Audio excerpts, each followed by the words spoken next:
أمي لقب ماهي عرب مركز إيمان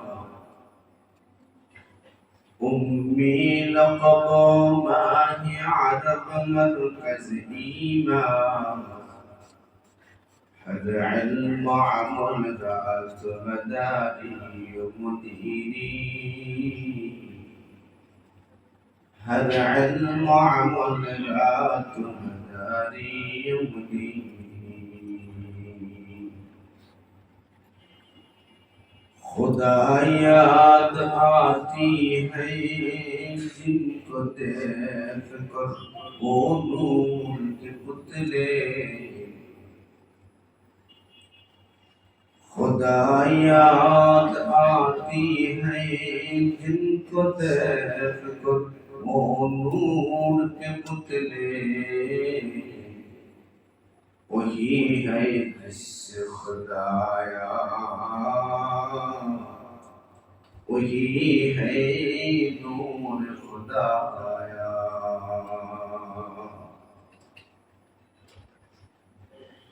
मोहतरम हाज़रीन महान अल्लाह पाक दरबारे कलिमत शुक्र जे अल्लाह আমাকে আপনাকে জুমার নামাজ আদায় করার লক্ষ্যে আল্লাহর পবিত্র ঘরে আসার বসার তৌফিক দান করলেন তাই রব্বে কারীমের দরবারে কালিমাত শুকর আদায় করি আলহামদুলিল্লাহ আল্লাহ আমাকে আপনাকে অত্যন্ত মহব্বত করে ভালোবেসে আল্লাহ আমাকে আপনাকে সৃষ্টি করেছেন আল্লাহ আমাকে আপনাকে মহব্বত করে সৃষ্টির পর আল্লাহ আমাকে আপনাকে জান্নাতেই থাকিয়ে দিয়েছিলেন জান্নাতেই আমাদের মূল বাসস্থান ওখান থেকে আল্লাহ পাক রব্বুল ইজ্জত আমাকে আপনাকে অল্প কয়েকদিনের জন্য দুনিয়াতে পাঠান এই দুনিয়ার কয়েকদিন হলো আমার আপনার আখিরাতের জন্য কিছু পাথেয় সংগ্রহ করার সময় দুনিয়া থেকে যে যত পাথেয় সংগ্রহ করবে অর্থাৎ সফরে যাইতে যে পাথেয় লাগে আসবাবপত্র লাগে প্রয়োজনীয় চলতে টাকা পয়সা কাপড় চোপড় এগুলোকে পাথেয় সফরে চলতে যা লাগে এর শুদ্ধ ভাষায় বলে পাথেয়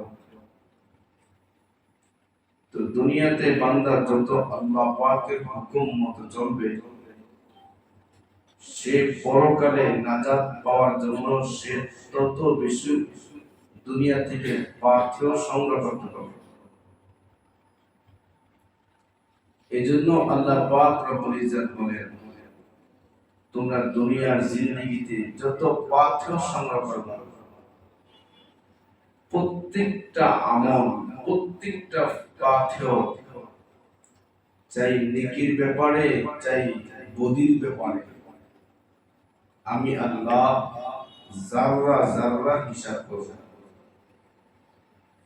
فمن يعمل مثقال ذرة خيرا يره ومن يعمل مثقال ذرة شرا يره شر আর খায়র উভয়টাই আল্লাহ তাআলা মানবেন কোন ব্যাপারে আল্লাহ পাক কোনো কমতি করবেন না এমন না বদিটা চাপায়া দিবেন এমন হবে না আবার এমন হবে না ছোট নেক আমল মনে করে ওটাকে গনায় ধরবেন না এমন হবে না ওই দিন হবে কঠিন হিসাব এজন্য আল্লাহ পাক আমাকে আপনাকে দুনিয়াতে পাঠাইছেন আখিরাতে পাথর দেওয়ার জন্য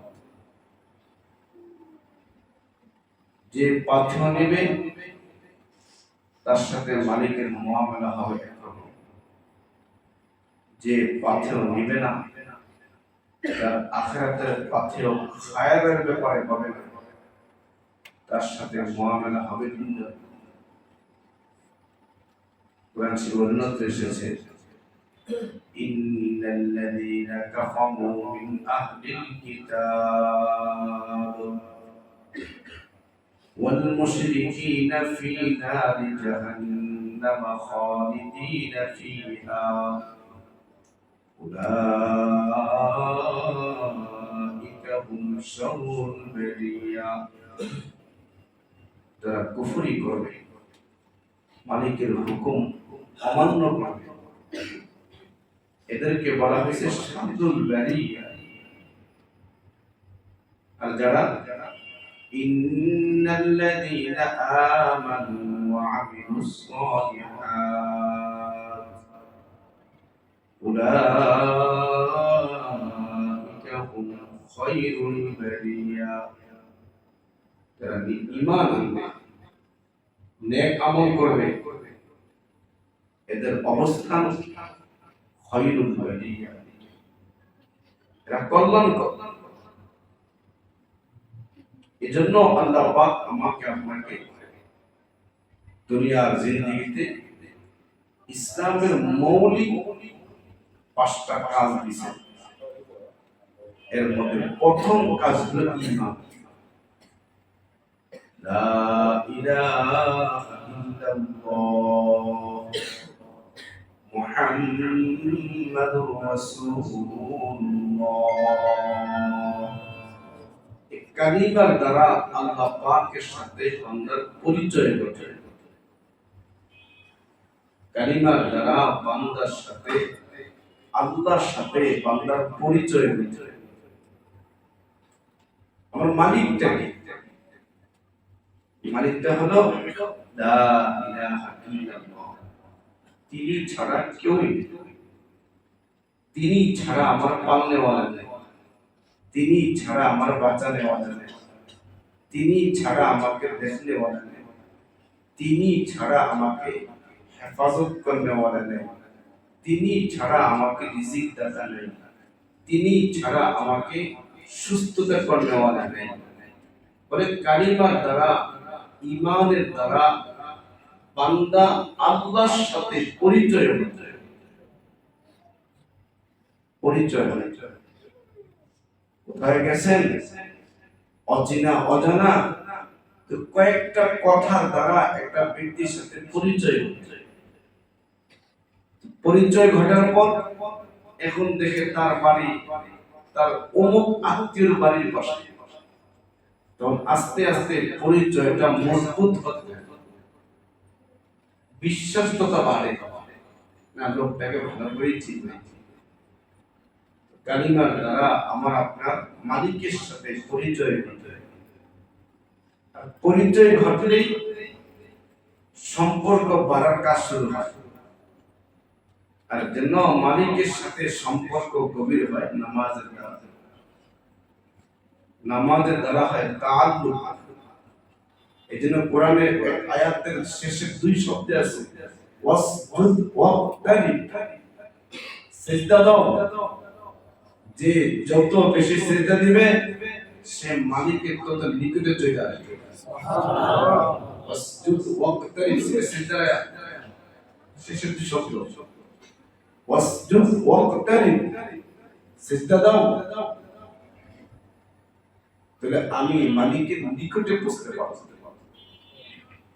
নামাজের দ্বারা বান্দা মালিকের সাথে সম্পর্ক গড়ে।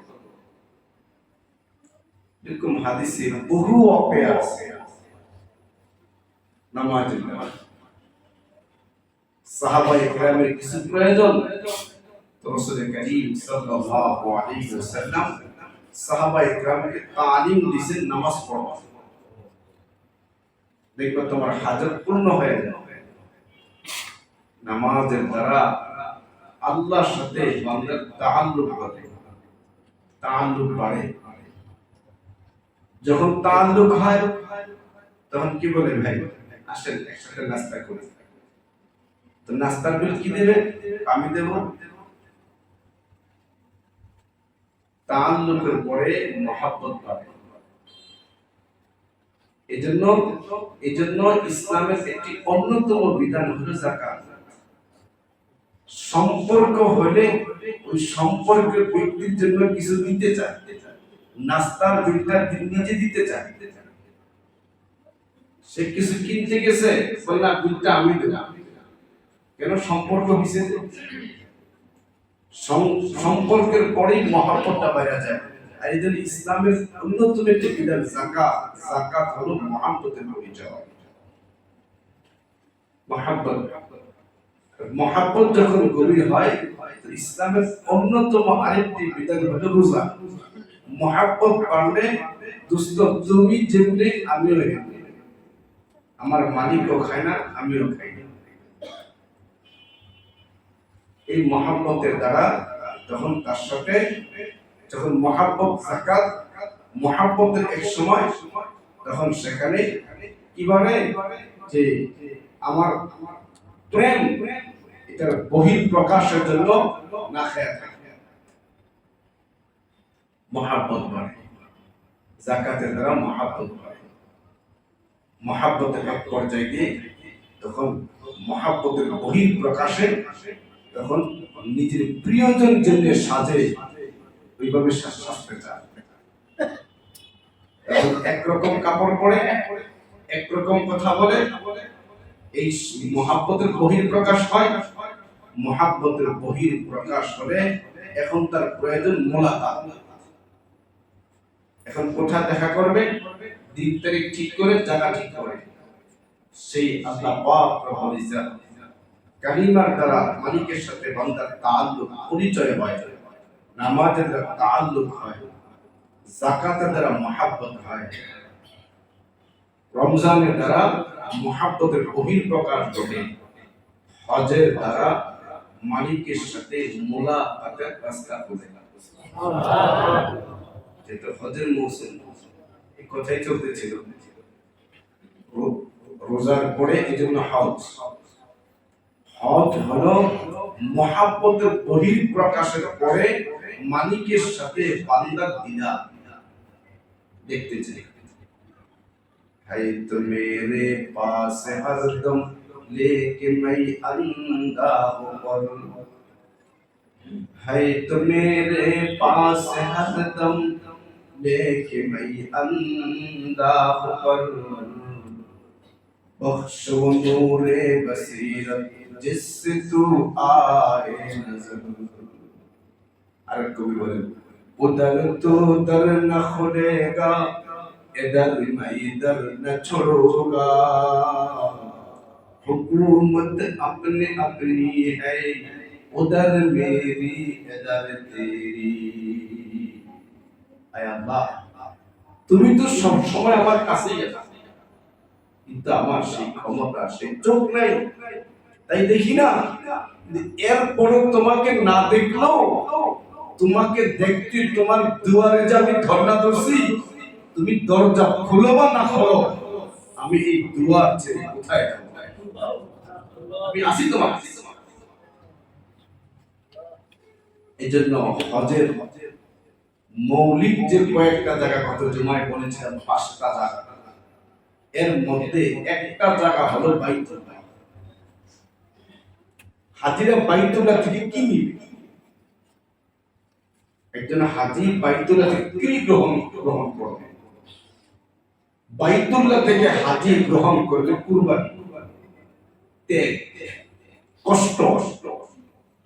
একজন হাজি বাইতুল্লাহ থেকে ত্যাগ, কুরবানি, আত্মত্যাগ, আমার হাজারো কষ্ট হবে, সব কষ্ট আল্লাহর জন্য বরদাস্ত করতে হবে।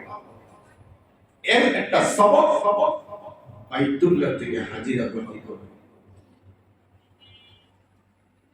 এটা বোঝার জন্য অনেক ইতিহাসের পিছনে যাওয়া লাগবে। এখন যে বাইতুল্লাহ দেখি, এই বাইতুল্লাহ সব বাইতুল্লাহ ছিল না, মাটির নিচে চাপা ছিল। আল্লাহ পাক রব্বুল ইজ্জত সুদূর সিরিয়া থেকে ইব্রাহিম আলা নবিয়িনা আলাইহিস সালাতু ওয়াস সালাম, ওনার একমাত্র সন্তান ইসমাঈল আলাইহিস সালাতু ওয়াস সালাম মাত্র দুনিয়ায় আসছে। ওনার বয়স তখন ইব্রাহিম পয়গম্বরের প্রায় কোন জায়গায় আসছে 120 বছর। এরকম বয়সের শেষ প্রান্তে একটা বাচ্চা বা সন্তানের বাবা হওয়া কি পরিমাণ অন্তরে মায়া সন্তানের, এটা ওই বাবাই বোঝে যেই বাবা দীর্ঘ প্রতীক্ষার পর আল্লাহ তাকে একটা কলিজার দল দান করে। এটা অন্য কেউ বুঝবে না। হাজেরা আলাইহিস সালাতু ওয়াস সালাম ওনার তো দীর্ঘদিনের বয়স প্রায় 90, বাচ্চা হয় না। আল্লাহ পাক এমন অবস্থা সন্তান দান করেন, এই সন্তানটা তাকে তার মা সহ আল্লাহ পাক রব্বুল ইজ্জতের নির্দেশ, আপনি এই আরব যেখানে চাটিয়ার ময়দান মরুভূমি, এখন যে বাইতুল্লাহ এর আশপাশ তখন বন জঙ্গল, গাছপালা, পানি নেই, খাবার দাবার নাই, মানুষ নেই, কিচ্ছু নাই, আপনি আপনার এই বিবি আর সন্তানটাকে এই অঞ্চলে বনবাস রেখে আসেন। যখন বাচ্চা প্রসব করে একটা মায়ের জন্য কি পরিমাণ আরামের প্রয়োজন, কি পরিমাণ সেবার প্রয়োজন, কি পরিমাণ খেদমতের প্রয়োজন, কি পরিমাণ তার শরীরের মান অনুযায়ী ভিটামিন পূর্ণ খাবারের প্রয়োজন, বাচ্চার জন্য কিরকম আরামদায়ক পরিবেশের প্রয়োজন। একটু সন্তান হয় না মালিক সন্তান দান করলেন, এই সন্তানটা কি হবে, মার কি হবে, কোন পর্যায়ে পৌঁছবে, সমস্ত কিছু কুরবানি করে মালিকের নির্দেশ বাইতুল্লাহ এখন যে পড়ে আছে তার ভিত্তি স্থাপনে হাজেরা আলাইহিস সালাতু ওয়াস সালাম ইসমাঈল পয়গম্বরকে নিয়ে বসে আছে। খাবারের প্রয়োজন না, খাবারের চিন্তাও বা মালিকের নির্দেশ। কত বড় কুরবানি! একজন হাজি যখন বাইতুল্লাহ যাবে তখন তার অন্তরে একতা অবশ্যই অন্তরে স্থাপন করতে হবে। যেখানে হাজেরা আলাইহিস সালাতু ওয়াস সালাম খাবারের কুরবানি করছেন, পানির কুরবানি করছেন, বাসস্থানের কুরবানি করছেন, কোন আসবাবের ধারদারি না, মালিকের মহাব্বতের নির্দেশে এখানে বসে আত্মত্যাগ করছেন, নিজে কুরবানি দিচ্ছেন। এই কুরবানির সওয়াব আমার এখান থেকে নিতে হবে। লক্ষ লক্ষ হাজি আমার ভাগ্যে কি জুটি আর কি হবে, এটা সবরের জানা। এই সবব ওই মা আমাকে আপনাকে দিয়ে গেছে। কেমন করে সম্ভব? পৃথিবীর কোন মা এটা করে? পৃথিবীর কোন মা এটা করে? কি পরিমাণ রক্ত যাকে বাচ্চা প্রসবে, যত শক্তিশালী মা হবে দুর্বল হয়ে পড়ে। ওনার তো কম যায়, উনি তার শরীর দিকে তাকান। যখন রেখে ইব্রাহিম আলাইহিস সালাতু ওয়াস সালাম চলে যাচ্ছে, হাজেরা আলাইহিস সালাতু ওয়াস সালাম কোনো কথা বলবেন না, শুধু স্বামীর যে জামা ছিল গায়ে, পাঞ্জাবি জুব্বা, এই জুব্বার আস্তিন ধরে টান দিয়ে বললেন, আপনি যে রেখে যাচ্ছেন এটা কি আপনার ইচ্ছায় না আসমান ওয়ালার ইচ্ছা? ইব্রাহিম আলাইহিস সালাতু ওয়াস সালাম আকাশের দিকে ইশারা করে বোঝালেন, আমার সিদ্ধান্ত না, আসমান ওয়ালার সিদ্ধান্ত। সুবহানাল্লাহ! পৃথিবীর কোন মা এটা বলে?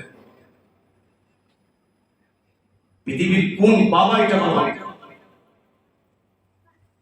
আমরা দিনের মাসআলা আসবে তখন বলে হুজুর এমনই বলে, যখন দানের মাসআলা বলি, যখন যাকাতের মাসআলা বলি, ঈমান আমলের মাসআলা বলি, সন্তানদের দিন আমল শিখানোর মাসআলা বলি, তখন আমাদের যুক্তি আর প্রশ্নের উত্তর দিতে দিতে ওলামায়ে কেরাম হয়রান হয়ে যায়।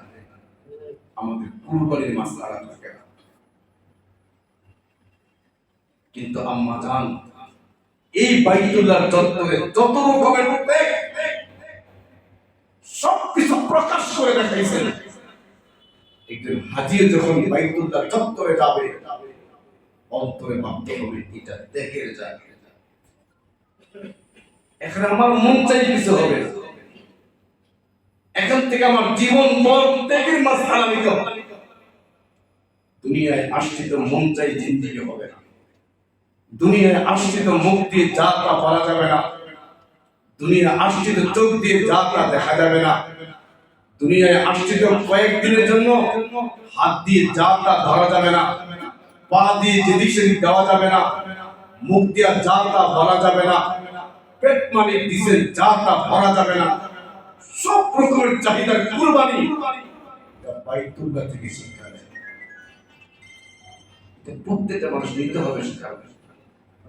এটা নেওয়ার নাম জিন্দেগি। এজন্য আমল সে জিন্দেগি बनती है, जन्नत भी और जहन्नम भी। আমলের দ্বারা জান্নাত মানে লাগে। জিন্দেগি পরিবর্তন করা ছাড়া কোনো উপায় নেই। যা নিয়ে ভাবতেছেন এগুলো কিছুই না, সব ছাই হয়ে যাবে, অস্তিত্বই থাকবে না। যা ভাবতেছেন কিছুই হবে না। যাকে বন্ধু ভাইবা, যার সিদ্ধান্তে জীবন চালাচ্ছে, না না না, এই বন্ধু পাশে দাঁড়াবে না। ওই দিন প্রত্যেকটা ব্যক্তি বলবে, আমি কেন তাকে বন্ধু বানাইলাম, এই লোকটাকে বন্ধু না বানাইলাম। এই সমস্ত চিরা পরা টুপি পড়নেওয়ালা, চুপ্পা পড়নেওয়ালা, এদেরকে বন্ধু বানাইলাম। আমার জিন্দেগি কতটা সুন্দর। বহু লোক আফসোস করে, কেন তাকে বন্ধু বানাইলাম, কেন তাকে তাকে আমার সিদ্ধান্তের জিম্মাদারি কেন তাকে বানাই। বহু ভাই আছে তার সিদ্ধান্ত এমন লোকের কাছে নেয় যে না নিজে দিন বুঝে, না সে আলেমকে মহব্বত করে, না তার দিনকে মহব্বত করে, না আল্লাহকে চিনে, না নবীর তরিকাকে চিনে। এমন লোককে আমার সিদ্ধান্ত দেনেওয়ালা বানায়, জিন্দেগি এতে বনবে না। এই জন্য ভাইও জিন্দেগি পরিবর্তন করার নাম হলো আসল জিনিস। আপনি 10 তলায় ঘুমান, 20 তলায় ঘুমান, 5 তলায় ঘুমান, জীবন তো কেটেই যাবে। জীবনটাকে যে যত বানাবে সে তত দামি হবে। এটা বড় দামি জিনিস। তো বাইতুল্লাহ আমাকে আপনাকে প্রথম সবক দেয়, দেখ যা চাই তা করা যাবে না, যা চাই তা করা যাবে না, যা চাই তা শোনা যাবে না। ওটাই শুনবো যা মালিক আমাকে আদেশ দেয়, ওটাই বলবো মালিক যা বলতে বলে, ওটাই খাবো মালিক যা খাইতে বলে, ওদিকে হাঁটবো মালিক দিকে হাঁটতে বলে, ওদিকে ধর্ম যা মালিক আমাকে ধরতে বলে। এজন্য মুমিন যখন কাঁদে, মুমিন যখন কাঁদে ওই কাঁদার বিনিময়ে জান্নাত পায়। মুমিন যখন হাসে, হাসার বিনিময়ে জান্নাত পায়। হ্যাঁ, মুমিন হাসবে এটাও জান্নাতের কারণ, মুমিন কাঁদবে এটাও জান্নাতের কারণ। আবার হাসবে না, চুপ চুপ মান সমাতানা না, চুপ থাকবে এটাও মুমিনের জান্নাতের কারণ। চুপ থাকবে এটাও মুমিনের জান্নাতের কারণ। আবার মুমিন কাউকে ঘৃণা করবে এটাও জান্নাতের কারণ। আমি আল্লাহর জন্য ঘৃণা করি, ও নবীর তরিকায় চলে না, আল্লাহর হুকুম মতো চলে না, তাই তাকে ঘৃণা করি, এটাও আল্লাহর জন্য। যখন যে সমস্যার কারণে ঘৃণা করতাম ওই সমস্যা নাই, ওর বউ আমার বউ একসাথে মিলায় নেব, এটাও আল্লাহর জন্য। হ্যাঁ, ঘৃণা করো আল্লাহর জন্য, আবার বউকে বুক মিলায় নাও, এটাও আল্লাহর জন্য। বলে এরকম গুণ কেমন জানো, তোমার ঈমান যে আছে আলামত। মুমিন কয় করে এজন্য ভাই জিন্দেগি পরিবর্তন করতে। কত মানুষ চলে যাচ্ছে, এই যে জিনাদার এমপি গেছে ভারতে চিকিৎসা করাইছে, উনি জানতেন লাশ হয়ে যাবে, লাশ হয়ে গেছে। লাশ একটা এমপির কি না তার সাপোর্ট থাকে, কত রকমের পাওয়ার থাকে, কোন পাওয়ার তার কাজে দিল না, লাশ টুকরা টুকরা করে গেছে। কি হয়, কোন দিকে হাত দিছে আমাদের জিন্দেগি, জিন্দেগি শেষ হয়ে যাবে। এই জন্য আমলের দ্বারা জিন্দেগি বনে। এই জন্য কোরআনে বহু জায়গায় আছে ইন্নাল্লাযীনা আমানু ওয়া আমিলুস সালিহাত, বারবার জায়গা আছে ইন্নাল্লাযীনা আমানু ওয়া আমিলুস সালিহাত। ঈমান আর আমল, ঈমান ঈমান ঈমান ঈমান ঈমান, এই দুইটার একটা কমতি ঈমান আছে, আমল নাই, এটা নাজাত পাওয়া যাবে না। আবার ঈমান নাই, আমল পাহাড় তুললো, তখন নাজাত পাওয়া যাবে না। হ্যাঁ, ঈমান তো আছে, নাজাত পাবো, সময় লাগবে। ঈমানের পরে আমলে কমতি আছে, ঈমান আছে, আর নাজাত পাবো বহুদিন পরে, বহুদিন পরে। সমস্ত মামলা খারিজ হইয়া মালিকের দরবার থেকে ওকে মাফ পায়া বহু ঝালাইয়ের পরে, বহু আগুনে জ্বালাইতে জ্বালাইতে সব ময়লার খাপ বের করে আল্লাহর দয়া হয়, এরপরে আবে হায়াতে ডুব দেওয়া, এরপরে ও বহুদিন পরে নিয়ে যাবে। এটা তো মুমিনের শান। মুমিন আসছে কাঁদতে কাঁদতে, যাবে হাসতে হাসতে। এই জন্য বাইতুল্লাহ হবে আমার আপনার আত্মত্যাগ শিখার বড় সবকের জায়গা। কত মানুষ রাস্তায় হাঁটে, কিচ্ছু নেই, তার হোটেল নেই, তো এখানে নিয়ত করে দেশে চাইলে মারামারি করে না। আমার যে হজের সফরে, প্রথম সফরে আমি নিজে হারাই গেছি, কোন সাথী পাই না, আমার কোন জায়গা ফালাই না, আমি নিজে কাঁদা শুনছি, একা হয়ে গেছে। কারণে যাদের সাথে বিমানবন্দরে ছিলাম, প্লেনে ছিলাম, এই এলাকায় এতদিন ঘুরলাম, এত সম্পর্ক, আমার এমন এক জায়গায় রয়ে দিয়েছি, কেউ নেই আমার বিমানবন্দরে। এমন এক লোকের পরিচয় হলো, ওই যে সে মারামারি লাগাই দিচ্ছে, মনে মনে আল্লাহ এই লোকটা আমার লোকে না করে, ওই লোক আমার মনে করছে, যে বিমানবন্দরে মারামারি করছে ওই লোক আমার মনে করছে, আমার তারও মাথা খারাপ। যে বিমানবন্দরে মারামারি করতে পারে, আমরা কি করবো? আমি আস্তে করে বাকি বছরে বলতে পারি কেন থাকুন না ভাই, পুরা বাইতুল্লাহ সবকের জায়গা। কিসের আত্মত্যাগ? জীবন ভর আত্মত্যাগ করতে হবে। মন চাইলে যা বলা যাবে না, এখানে আমার বেরিয়ে আসছে, মন চাইলে বলা যাবে, মন চাইলে যা খাওয়া যাবে না, আমার জিন্দিগি, আমার জিন্দিগি।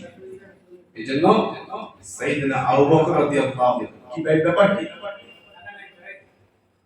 আপনারা হেঁটে আসতেছেন আর বুঝতেছেন কিছু চাদরের খেলা, মাসালা খেলা। এই লোকের 12টা বাজে, 11টা বাজে আসছে, পিছনে বসে তোদের উপরে জায়গা আছে না, এগুলো কখনো করবেন না। আপনার শুধু মাইন্ড করেন, নিজের সম্মান কে মনে করে বুঝে আমার ধমক দিল, আমার পাগলের কাছে আমার ধমক দেব, এত মাথা আমার নষ্ট হয় না। মাসালা খেলা করে আমার মত হয় না। আমি আপনি তো আমার মুসলিম, আমার সম্মান পাওয়ার যোগ্য আপনার কাছে, আমার ছাত্র, আমি আর ওস্তাদ, ওস্তাদের ব্যবহার হয় খুব আকর্ষণীয়। আপনি যখন মাসালা খেলাফ কাজ করেন, এই সমস্ত মুসলিম মুক্ত করে হুজুরের খেলি করে ওয়াজে শিখায় না কারণ জুমার দিন টপ একটা আসা হয় পর গুনার কাজ। কতবার বলবার ওটা মানুষ তো যে বুদ্ধি থাকে, যে লোকগুলো বুঝে দিছে আমি কেমনে এতক্ষণ দেরি করে এই উপরে যাই,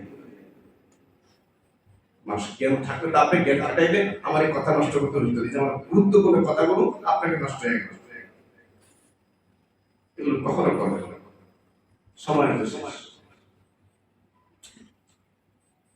তো বলতেছিলাম বাইতুল্লাহ আত্মত্যাগের কাজ। বাইতুল্লাহর কাজের পরে যায় মিনা, হাজিরা মিনায় যায়। গত জুমার সূচনা একরকম, আজকে আরেক রকম শোনা। মিনায় কি করে? 5 ওয়াক্ত নামাজ পড়ে। আমি আনলোকে সাকাল দিই, বা আমরা কি শিখবো মিনা থেকে? মিনা আমাকে আপনাকে শিখায় ইত্তেবা, অনুসরণ কিভাবে করতে হয়, এটা আলেমকে কিভাবে মানতে হয়, কোরআন কিভাবে মানতে হবে, হাদিসের কথাগুলো কিভাবে মানতে হবে, নবীকে কিভাবে মানতে হবে, থেকে আরবিতে ইত্তেবা মানে অনুসরণ। মিনা আমাকে আপনাকে সবক দেয় জীবন ভর ওকে ইত্তেবা করবা। হক্কানি নবীতর পাইবা না, সাহাবী পাইবা না, ইমাম পাইবা না, কিন্তু জামানার শ্রেষ্ঠ কিছু আলেম ওলামা পাইবা। এদের অনুসরণ করবা, সুন্নতের অনুসরণ করবা, কোরআন ও হাদিসের অনুসরণ করবা। এই সবক মিনা আমাকে আপনাকে শেখায়। এটা ভাবেন দেখি, একটা বাবা তার সন্তানকে জবাই করতে বলতেছে, নিজে থেকে ভাবেন, আপনি আপনার ছেলেকে এক চিঠিটা ধরে দাওয়াত দেন, ছেলে কি বলে? আপনার ছেলে আপনাকে ওই মুহূর্তে কি বলে? 100 বাবা থাকলে এর মধ্যে 95 জন বাবা সন্তানের সামনে এই দাওয়াতের প্রথম বাক্য বলে, সন্তান গানটা তেরাবে করে চলে যায়। ওই জেলখানাও দিচ্ছেন না, ওই কষ্টের টাকাও দিচ্ছেন না, খাবারের টাকা দিচ্ছেন, কোথায় থাকবে, কার সাথে যাবে, কি করবে তাও দিচ্ছি। এমন না সেখানে বদলা দিব। এর বড় সন্তান 4-5টা ব্যাগ গিয়ার মারে আর কাম পাও না। যদি আপনি আপনার সন্তানটাকে এতটুকু নেক আমলের আশায় আদেশ দিলে আপনার সন্তান 4-5টা ব্যাগ গিয়ার মারবার পারে, বাড়ি থেকে না বলে চলে যেতে পারে, একজন বাবা আপনার সন্তানকে বলে যে ইন্নী আরা ফিল মানাম আন্নী আযবাহুকা ফানজুর মাযা তারা। ওরে বাবা, আমি স্বপ্নে দেখি মালিক তোকে জবাই করতে বলতেছে, বল তোর কি মন্তব্য? এই কথা কয়জন বাবা তার সন্তানকে বলতে পারে? ইসমাইল পয়গম্বর যখন আব্বাজান এই কথা বলছে, ইব্রাহিম, আমি দেখি তো মালিক তোমাকে এই কাজ করতে বলতেছে। সন্তান কি বলে? সাতাজিদুনি ইনশাআল্লাহ মিনাস সাবিরিন। আব্বা, মালিক আমাকে যেই কথা স্বপ্নে আপনাকে আদেশ করেছে আপনি ওই কাজ বাস্তবায়ন করলে আমাকে 100 থেকে 100 ভাগ পাবেন, আমার কোনো আপত্তি নেই। এরকম ইত্তেবা, এরকম মাননেওয়ালা একটা সন্তান পৃথিবীতে দেখা। বাবাকে কেমন মানা হচ্ছে? আপনি আপনার সন্তানকে বলে দেখেন, বাবা তোমার বই আমি বিক্রি করে নাম এটা বিক্রি করে কন্যা প্রেম তেজ গুরু বলে দেন। সে আমাদের 3 বাক্য আগে শোনা দিল, আমি তো ওর তেজ করে নাম। আমার আপনার সন্তান ইমান আমার আশ্চর্য হয়ে যাবে। যখন ইসমাইল পয়গম্বরকে মিনার ময়দানে যে জায়গায় জবাই করার জায়গায় এখন চিহ্নিত, ওই জায়গায় নিয়ে যাওয়ার পরে তখন ইসমাইল পয়গম্বর আব্বাকে বলে, আব্বা আপনি তো আমাকে জবাই করবেন, কিন্তু আপনি যে আমাকে শোয়াবেন, আপনার চেহারা আমার চেহারা যদি এক না, পৃথিবীর কোন সন্তান পারে বলে না? আপনি আমাকে কাপ করে শোয়াইবেন, যেন আপনি আমার চেহারা না দেখেন, আমি আপনার চেহারা না দেখি। আপনিও পরীক্ষা পাস করবেন না, আমিও পরীক্ষা পাস করব। বাবা কেমন মনে হচ্ছে? এটাকে বলে ইত্তেবা। মিনার ময়দান থেকে আমার সবক, আমার বুঝে আসলটাই না, আমার ব্রেনে ধরে বাঁধানো, আমার নবীর তরিকা আমি এটাই করব। এটা আমার জিন্দেগি মিনার সবক, আমার মালিকের সিদ্ধান্ত। আরে ব্যবসা টাকা লাভ হয়, হ্যাঁ আমি ব্যবসা টাকা লাভ হয়, দেখা টাকা টাকা লাগে শুধু এটা আমার মালিকের সিদ্ধান্ত। মালিকের সিদ্ধান্ত আমি মর্গেজ দিয়েও টাকা খাবো না, হারাম করে টাকা খাবো না, এটাই মালিকের সিদ্ধান্ত। এটাই সিদ্ধান্ত, এটা মানানো ইত্তেবা। কয়জন মানুষ সমাজে, কয়জন মানুষ সমাজে বলে না?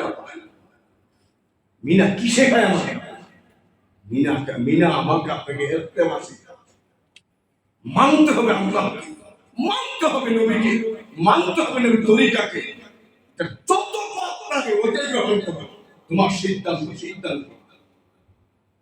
ওই মুহূর্তে ইসমাইল পয়গম্বর আব্বা ঠাক করে শোয়াইলেন, 2 নম্বর দিবা আপনি আমাকে সবাই জবাই করবেন।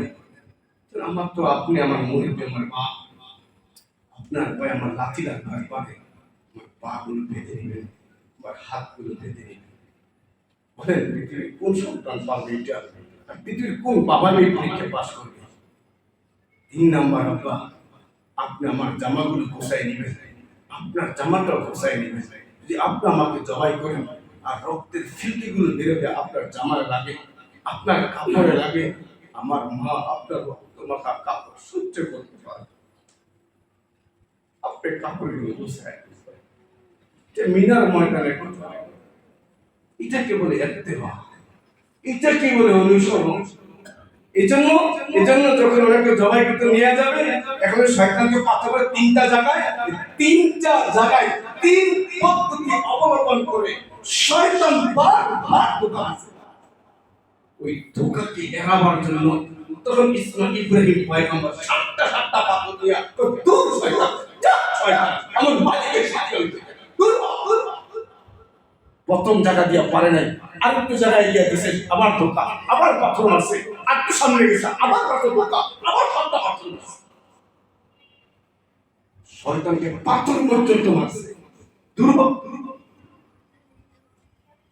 ফের মারছে। এখানে দেউরা হাজারের কাছে গেছে, তুমি জানো তোমার সন্তানকে কই নিয়ে যায়? বলে পৃথিবীর কোন মা পারবে ওই মুহূর্তে হাজারা বলে কই নিয়ে যায় জানার প্রশ্ন না, আমার মালিক সন্তান দিছে, আমার মালিক নিয়ে খুশি হইলে আমি তাতে খুশি।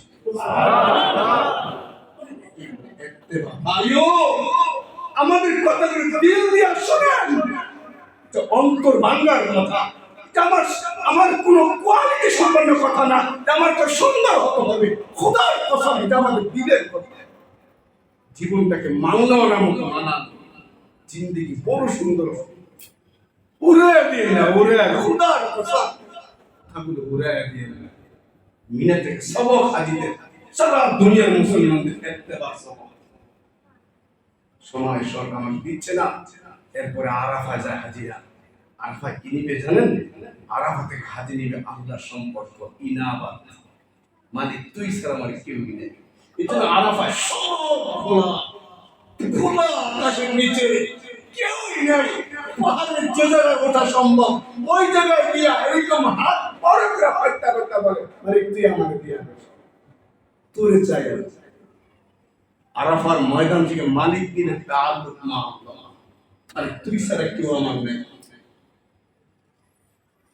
এরপরে যাবে মুজদালিফায়, মুজদালিফায় নিবে দুনিয়া ও আখিরাত, দুনিয়া না আখিরাত, শুধু দোয়া দোয়া, আল্লাহ তুই মাফ করে দে।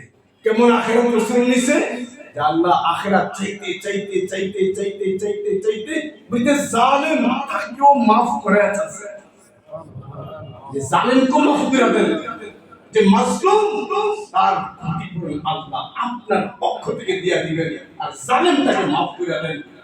এতটুকু দোয়াও রাসূল কবুল করে আছে। এই হলো হজের কয়েকটা জায়গার সবক। আল্লাহ আমাদের প্রত্যেককে সবকগুলো নেওয়ার তৌফিক দান করুন, আমিন। প্রত্যেকের দিলে আমার এই হৃদয় ভাঙা কথাগুলো প্রত্যেকের দিলে মালিক বসায়া দেয়, আমিন। বলতে বড় কষ্ট লাগে, অন্তঃস্থলের কথা। এই জন্য ইমাম তার মুসলিমকে দিল দিয়ে মহাব্বত করে, খোদার কসম আমরা মানুন বা না মানেন। ইমামকে মসজিদে যতই কষ্ট দেয়, এরপরে হাতটা তুললে আগে বলে আল্লাহ সকলকে মাফ করে দেন।